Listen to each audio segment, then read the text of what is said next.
Bien, bonjour. Donc, je vous suggère de commencer comme d'habitude avec une petite pause méditative pour aller connecter à qui nous sommes vraiment et qu'est-ce qui est présent en nous maintenant.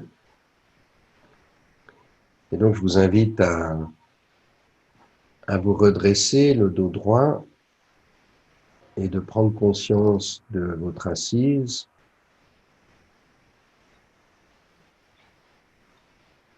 Et même, je suggère de fermer les yeux.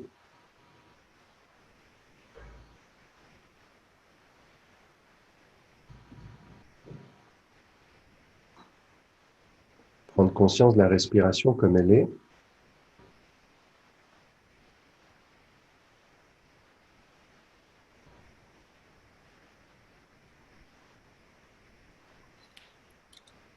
Et comme aujourd'hui, on a un thème qui est aussi la méditation, mais il y a plusieurs techniques de méditation et je vais juste partager certaines. Donc la première, c'est la concentration sur la respiration. Et donc, on va profiter de faire la même chose, c'est-à-dire juste d'observer comment est la respiration. Et un des moyens assez simples, c'est d'abord d'expirer un peu plus longuement, de laisser l'inspiration naturelle. Et de faire ça quelques fois pour sentir qu'à un moment donné, notre respiration devient plus ample.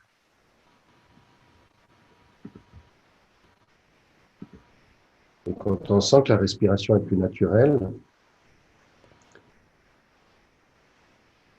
on met notre attention sur l'air qui circule au bord de nos narines.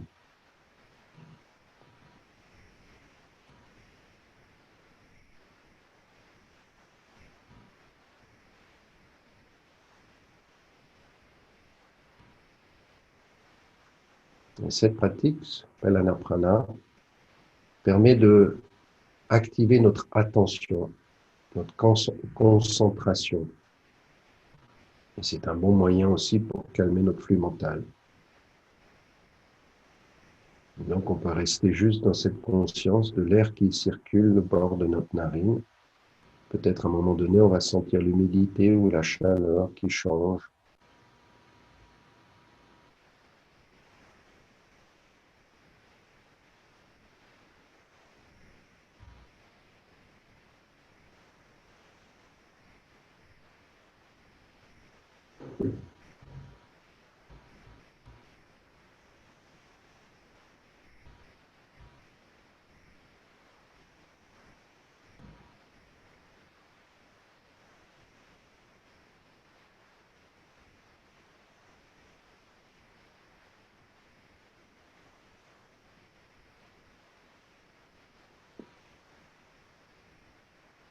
Et selon notre pratique, on aura tendance à ce que les pensées viennent et c'est d'accueillir ces pensées, mais en les laissant repartir comme elles arrivent, c'est-à-dire sans y rester concentré dessus. Et lorsqu'on prend conscience que notre mental est parti dans des pensées, c'est juste ah ok. Et là, juste revenir à la concentration sur la respiration nous aide. Et les pensées, c'est normal qu'elles arrivent, d'accord?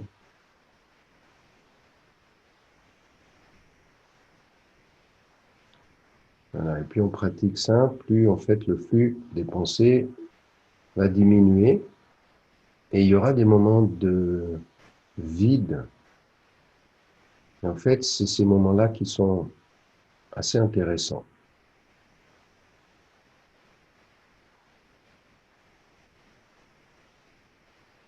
Maintenant, je vous invite à aller ressentir la partie qui est entre nos sourcils, le troisième œil, qui est une partie assez facile à ressentir.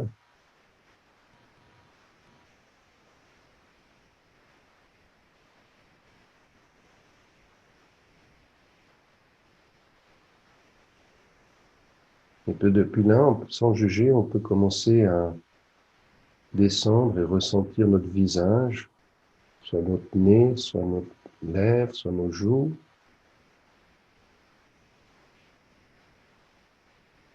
On peut descendre aussi, ressentir notre gorge.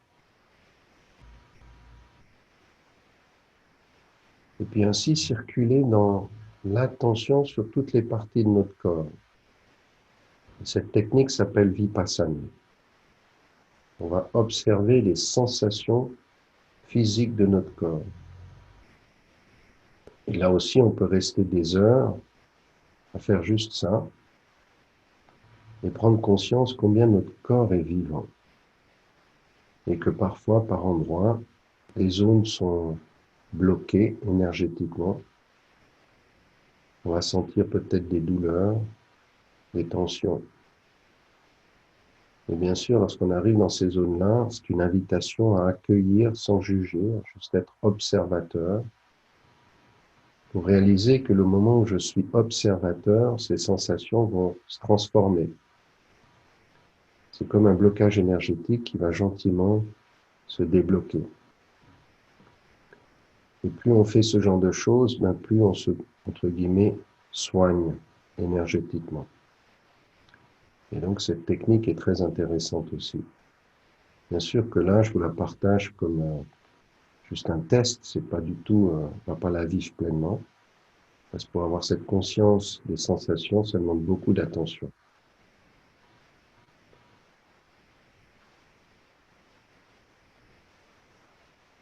Et donc juste en parcourant notre corps de haut en bas et de bas en haut, juste observer les zones qui sont un peu tendues, douloureuses, bloquées. Et quand on en rencontre, on essaie juste de respirer dedans, dans cette zone-là, pour ressentir que, en respirant, en accueillant, ça se relâche.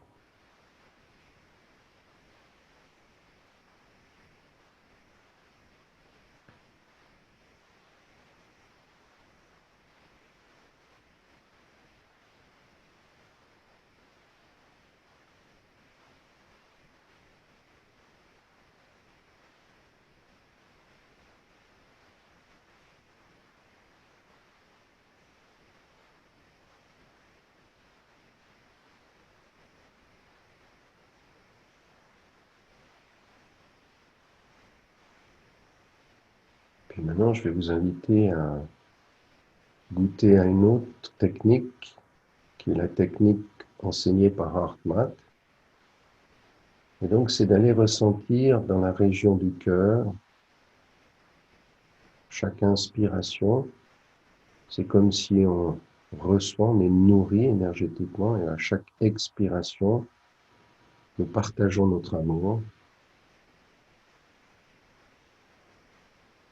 Et donc, dans notre région du cœur, c'est d'y mettre justement une sensation, une émotion liée à de l'amour, de la joie. Et donc, un des moyens assez simples, c'est de penser à un moment où on est avec quelqu'un qu'on apprécie,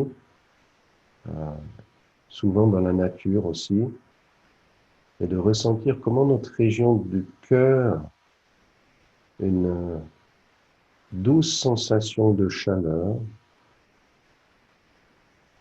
de légèreté, de fluidité, qui est cet amour simple. Et en même temps, peut-être qu'on voit un sourire, on ressent un sourire qui vient sur notre visage.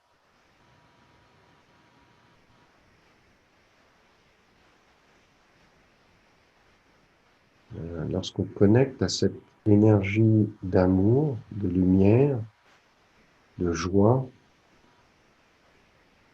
eh bien, on va faire que notre cœur rentre en cohérence cardiaque et en même temps amène de la cohérence dans tout notre corps, c'est-à-dire qu'on va vibrer de manière cohérente. Et on active notre système parasympathique.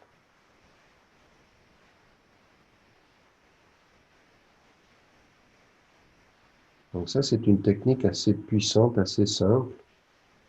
En l'espace de quelques minutes, on peut calmer tout notre système qui est activé par la survie, en amenant de la cohérence cardiaque qui va amener de la cohérence dans tout notre corps.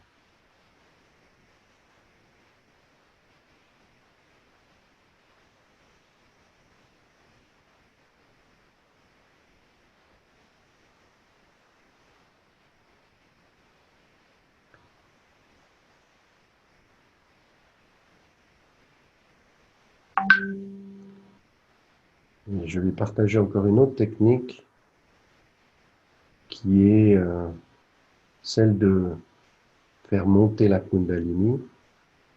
Alors, ce que je vais vous accompagner, c'est juste de nouveau un teaser. Et donc, ça commence par le bas, notre périnée. Et donc, prenant conscience de comment on est assis sur cette chaise, peut-être qu'on ressent au niveau de notre périnée une douce chaleur, une douce vibration. Et donc, c'est notre premier chakra qui, lorsqu'il se détend, ben, s'active. On peut aussi imaginer une sorte de turbine qui va tourner dans le sens que vous voulez, dans cette région-là, et ressentir cette énergie qui circule.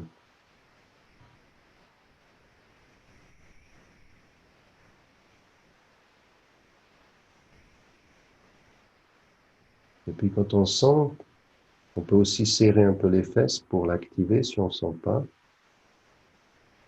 Donc, serrer le sphincter, comme ça nous active notre premier chakra.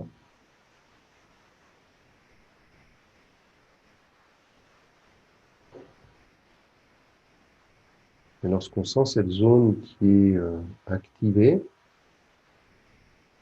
on peut monter au niveau des organes génitaux internes, c'est-à-dire des ovaires. Et dans cette région-là, ressentir aussi l'énergie qui devient active, cette turbine qui circule. C'est notre deuxième chakra. L'énergie sexuelle, une énergie très puissante. Et là également, on essaye de la rendre active. Alors, il y a différentes techniques, comme par exemple respirer en rentrant notre nombril, tout ça, pour activer cette région.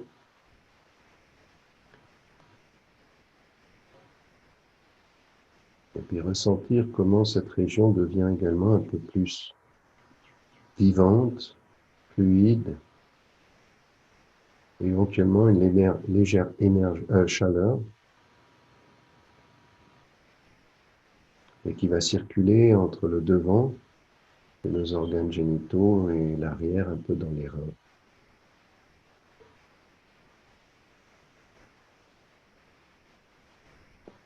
Puis gentiment, on peut monter au troisième chakra, qui est au niveau du nombril, et qui va jusque dans le dos. Et là aussi, ressentir cette turbine qui s'active.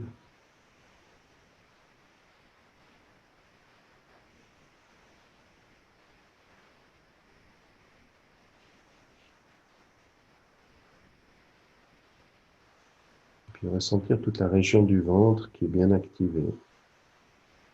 C'est toujours la même chose, si des fois on sent moins, ou bien on a des tensions, on respire dans la zone si on a des tensions. Et si on sent moins, on peut de nouveau un peu rentrer notre ventre et activer un peu avec la respiration. Comme ceci.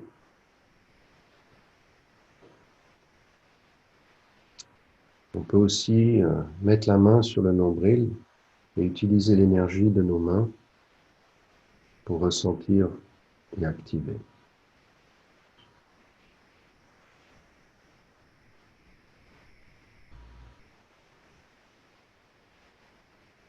Puis gentiment, on va mettre l'attention au niveau de la poitrine, c'est-à-dire au niveau du cœur.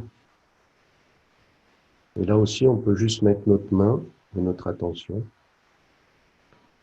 pour ressentir comment cette région se détend s'active.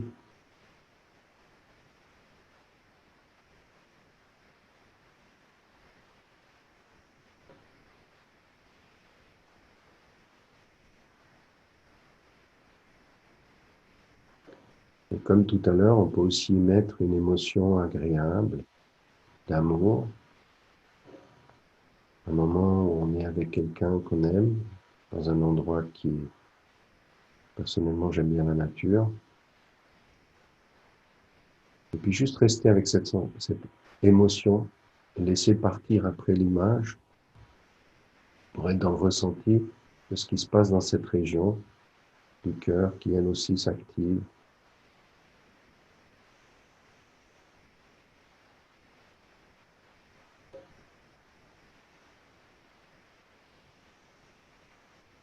Et puis gentiment monter au niveau de la gorge, la nuque. Là, on sent un retrécissement, parce que c'est relativement étroit. Et puis laisser, à travers la respiration, cette zone se détendre. Et si on a un peu de peine, on peut aussi juste baisser le menton lorsqu'on expire et relever le menton en inspirant. Et si on fait ça quelques fois, ça active toute cette zone.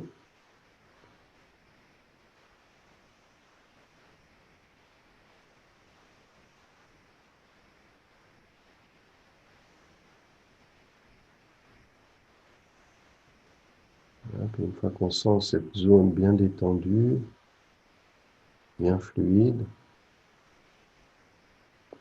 on va passer au troisième œil. Et là, il y a une technique assez simple pour activer ça encore un peu plus,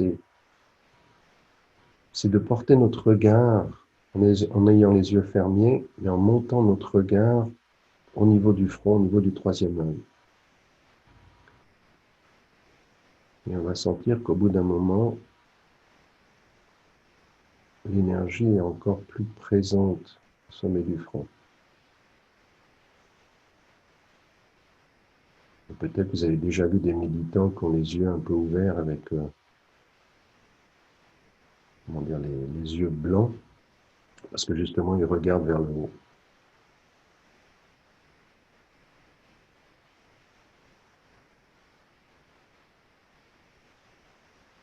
Et donc de ressentir cette zone du troisième œil qui est bien active.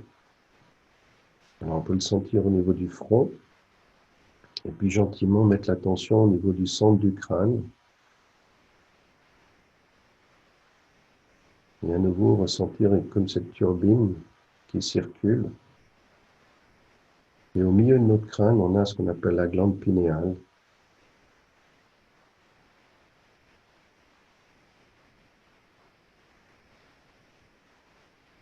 Alors c'est une glande, semble-t-il, très importante parce qu'elle se calcifie, et si elle est calcifiée, on a de la peine à connecter justement avec des énergies, on va dire, de l'univers. Et donc l'objectif, c'est de faire que cette glande devienne toujours active, souple, afin qu'elle justement nous permette de communiquer avec l'univers. Et donc la méditation, et je sais que la nourriture et quelques aliments spécifiques que je ne connais pas exactement aident à décalcifier cette partie, et que par contre d'autres activités comme les écrans, le téléphone et différentes nourritures vont amplifier la calcification.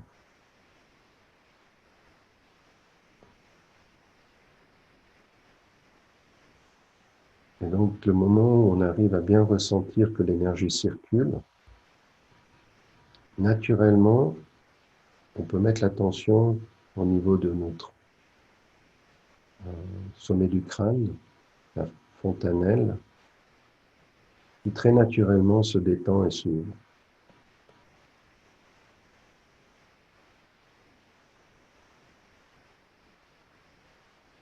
Et puis là, on peut prendre conscience que l'énergie universelle nous pénètre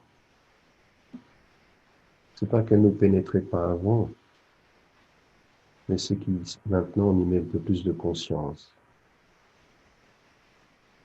Et peut-être que le flux énergétique est plus dense. Et surtout si on sait, on ressent l'activation de nos différents chakras, et si vraiment ils sont très activés et que la Kundalini est montée, et bien naturellement on sera avec ce flux énergétique universel qui nous connecte de l'univers à la Terre et de la Terre à l'univers. Et là on prend conscience qu'on est juste un canal, un instrument de la vie, un instrument de Dieu, de la source, de l'univers, du mot qu'on veut bien mettre. Et que si on peut se rendre à, surrender comme on dit en anglais, faire confiance et laisser venir ce qui doit venir, et bien là on est dans l'intuition.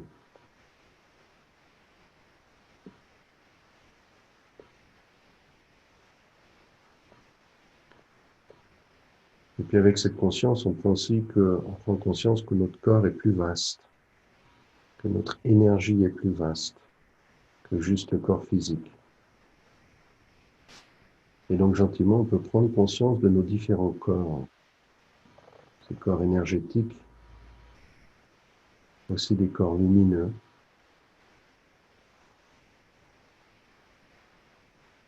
et ressentir que devant nous, derrière nous, sur les côtés,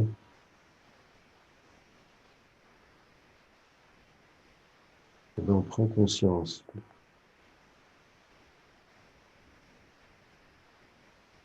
de cette amplitude, de cette vasteté de qui nous sommes.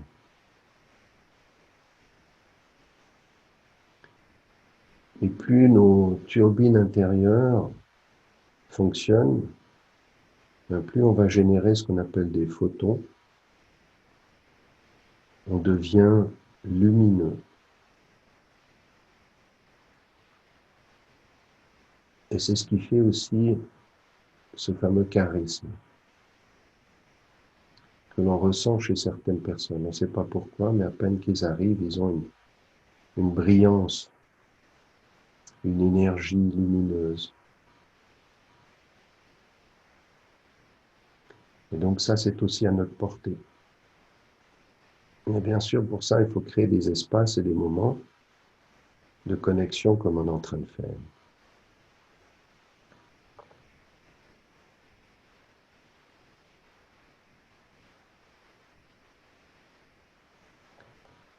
Et puis je vous invite aussi à ressentir combien c'est tellement, d'une certaine manière, agréable. Combien cet état est notre état naturel, qui nous sommes vraiment. Amour et lumière. Pleinement présent, pleinement conscient.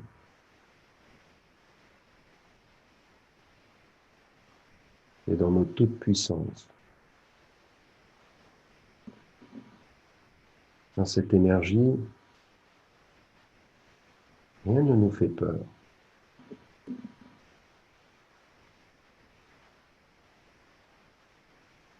Dans cette énergie, chaque action est une action d'amour, de bienveillance. Dans cette énergie, on se sent libre et en même temps complètement détaché, complètement confiant.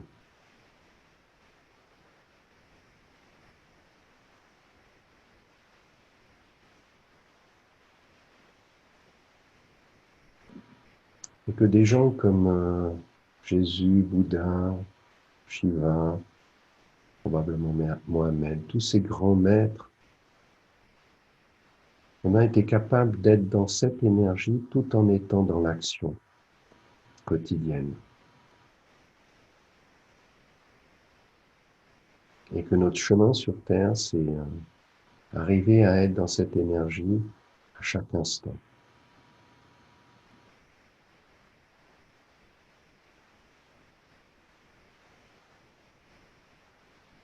Et bien sûr, nous sommes au chemin.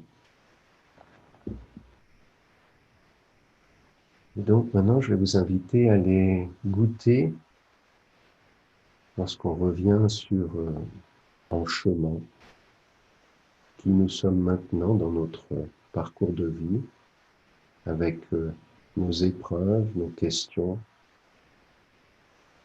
nos peurs, nos colères, nos tristesses, nos culpabilités, notre honte, d'aller goûter qu'est-ce qui est présent maintenant en nous par rapport au thème du jour.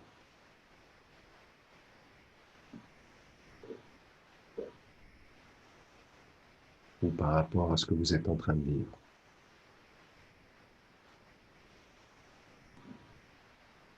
De quoi ai-je besoin aujourd'hui? De quoi ai-je besoin maintenant dans notre session?